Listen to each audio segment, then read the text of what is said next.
Everytown for Gun Safety and its grassroots network, Moms Demand Action and Students Demand Action, issued the following statements today ahead of Saturday's 5-year mark of the mass shooting at a Walmart in El Paso, Texas, in which 23 people were shot and killed and 22 others were shot and wounded.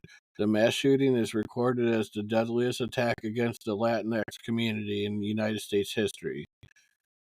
5 years after a man armed with hate and a gun drove into our community and stole the lives of 23 of our friends and neighbors, we still feel the pain of their absence, said Mindy Levanos, a volunteer with the Texas chapter of Moms Demand Action in El Paso.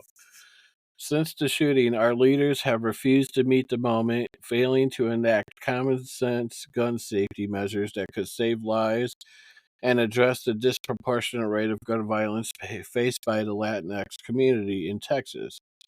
Half a decade later, we cannot let the failures of the past become the norm.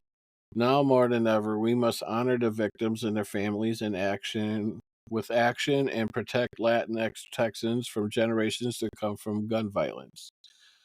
The tragedy that occurred in El Paso 5 years ago was not an isolated event, but a deadly reflection of white supremacy and unchecked access to firearms in our country, said Angela Farrell Zablu, Executive Director of Moms Demand Action. When guns are readily available to anyone, no place is safe, not a Walmart, a school, a park, or any other space in our society.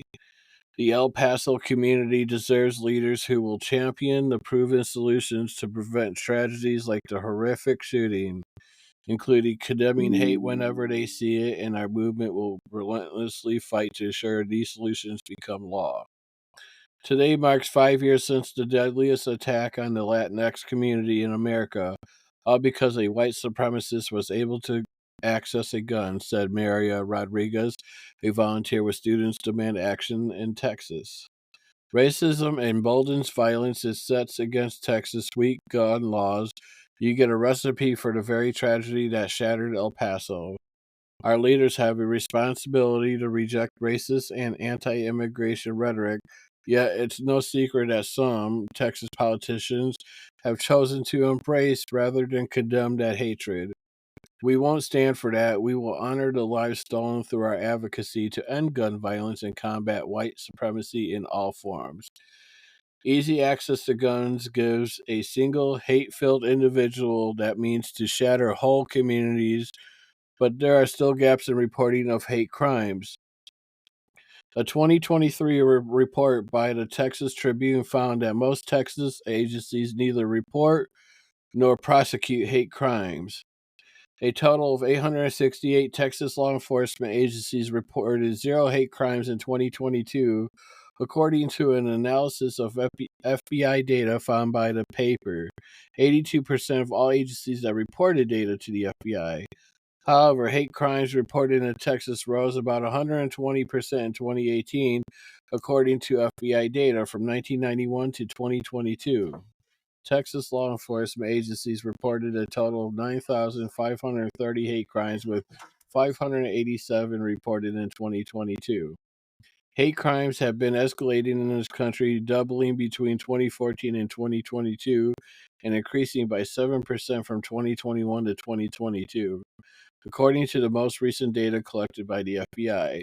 The tragic events in El Paso serve as a stark example of the deadly consequences stemming from the combination of hate crimes and easy access to firearms.